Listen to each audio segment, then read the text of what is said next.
ప్రదోషకాలం అంటే ఏమిటి? ఆ సమయంలో శివపూజ ఎందుకు చేయాలి? హిందూ ధర్మశాస్త్రం ప్రకారం శివారాధనకు ప్రదోష సమయం అత్యంత పవిత్రమైనది. ప్రదోష సమయం ఉన్న రోజు శివుని ఆరాధన అత్యంత పవిత్రమైనదిగా చెబుతారు. ఈ సందర్భంగా అసలు ప్రదోషం అంటే ఏమిటి? అందులో సౌమ్య ప్రదోష విశిష్టత ఏమిటి? ప్రదోష వ్రతాన్ని ఆచరించే విధానం ఏమిటి? అనే విషయాలను ఈ కథనంలో తెలుసుకుందాం. ప్రదోషం అంటే శివపూజలో ప్రదోష కాలానికి ఎంతో ప్రాముఖ్యం ఉంది. సూర్యాస్తమయం తర్వాత 2 గంటల 24 నిమిషాలు ప్రదోష కాలంగా పేర్కొంటారు. ప్రదోషం వచ్చే రోజు, తిథిని బట్టి రకరకాల పేర్లు ఉన్నాయి.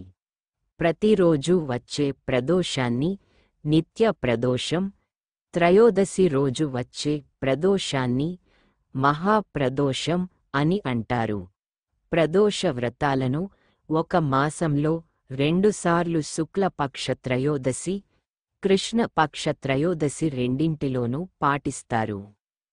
సౌమ్య ప్రదోషం అంటే తెలుగు పంచాంగం ప్రకారం బుధవారాన్ని సౌమ్య వారమని అంటారు.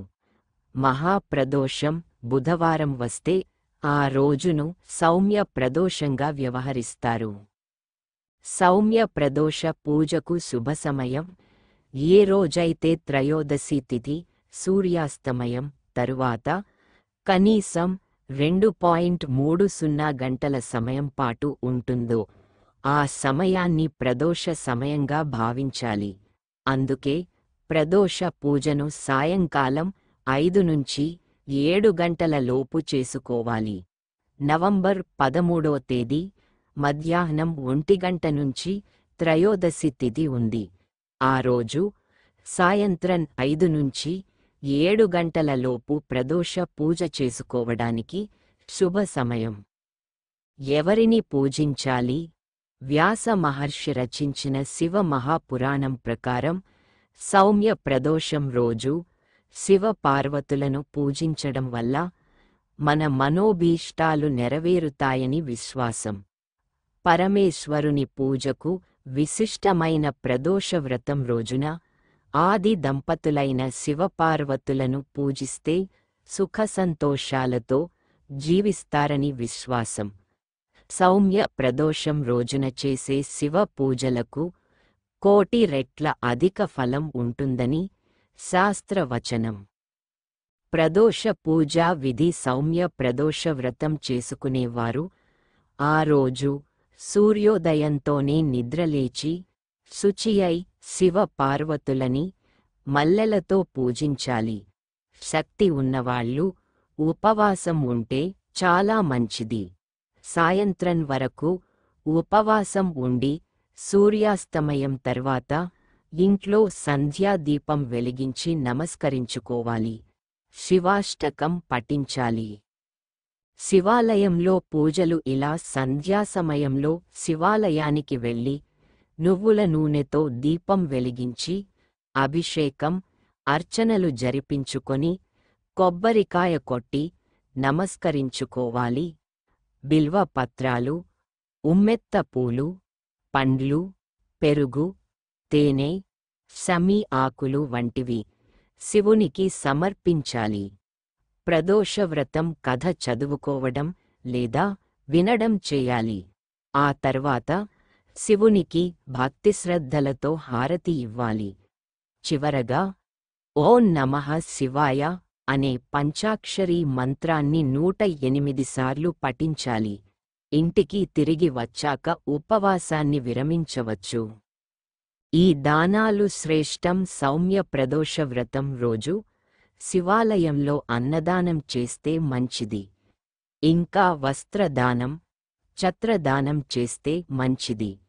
ఆలయంలో బ్రాహ్మణులకు పెసలు, ఆకుపచ్చరంగు వస్త్రాలు దానం ఇస్తే మంచిది. విశేషంగా ఈ రోజు వినాయకునికి గరిక సమర్పించడం కూడా ఎంతో మంచిది. ఇవి నిషిద్ధం. సౌమ్య ప్రదోష వ్రతం చేసుకునేవారు మాంసాహారం, మద్యం సేవించడం నిషిద్ధం. నలుపు రంగు దుస్తులు ధరించకూడదు. అలాగే ప్రదోష వ్రతం రోజు శివలింగానికి తులసి, కొబ్బరి నీళ్లు, కుంకుమ సమర్పించకూడదు.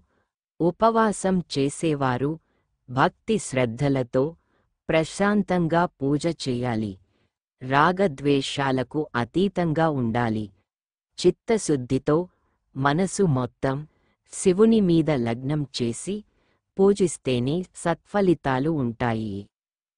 ప్రదోషవ్రత కథ. పూర్వం ఒక నగరంలో బ్రాహ్మణ స్త్రీ ఉండేది. ఆమెకి భర్త చనిపోవడం వల్ల తన స్వశక్తితో కష్టపడి కొడుకులను పోషించుకుంటూ జీవనం సాగించేది. ఒకరోజు బయటకి వెళ్ళి తిరిగి వస్తుండగా ఆ బ్రాహ్మణ స్త్రీకి గాయపడిన స్థితిలో ఉన్న ఒక యువకుడు కనిపిస్తాడు. ఆమె దయతో అతనిని ఇంటికి తీసుకొచ్చి సపర్యలు చేసింది. తర్వాత ఆ కుర్రాడు విదర్భ రాకుమారుడని తెలుసుకుంటుంది. శత్రు సైనికులు అతని రాజ్యం మీద దాడి చేసి ఆ యువకుని తండ్రిని బందీగా చేసుకుని రాజ్యాన్ని తమ అధీనంలోకి తీసుకున్నారని తెలుస్తుంది. రాకుమారుడు బ్రాహ్మణ స్త్రీ కుమారులతో కలిసి అక్కడే నివసిస్తూ ఉన్నాడు. ఒకరోజు అంశుమతి అనే గంధర్వ కుమారి యువరాజుని చూసి ముగ్ధురాలు అవుతుంది. మరుసటి రోజు అంశుమతి తన తల్లిదండ్రులతో కలిసి యువరాజుని కలుస్తుంది. కొన్ని రోజులకు శివుడు అంశుమతి తల్లిదండ్రులకు కలలో కనిపించి వారి పెళ్లి చేయాలని ఆదేశిస్తాడు. ప్రదోషవ్రత ప్రభావం. బ్రాహ్మణ స్త్రీ శివుడి పరమ భక్తురాలు. ప్రదోషవ్రతం తప్పనిసరిగా పాటిస్తూ వచ్చేది.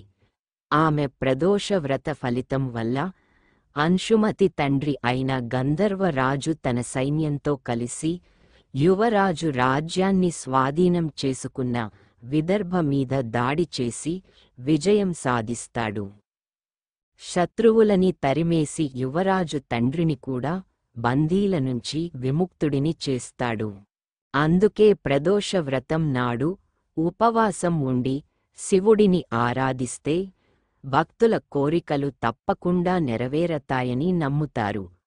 యువరాజు ఆ బ్రాహ్మణ స్త్రీ ఆశ్రయాన్ని పొందిన తర్వాతనే తన కష్టాల నుంచి విముక్తి పొందడం వల్ల పాటు తన తండ్రిని కూడా శత్రురాజుల నుంచి విడిపిస్తాడు. అందుకే ప్రదోష వ్రతానికి అంతటి ప్రాముఖ్యం ఉంది. నవంబర్ 13వ తేదీ రానున్న సౌమ్య ప్రదోష వ్రతం రోజు మనం కూడా ఆ శివపార్వతులను ఆరాధిద్దాం. మన మనోభీష్టాలను నెరవేర్చుకుందాం. ఓం నమః శివాయ.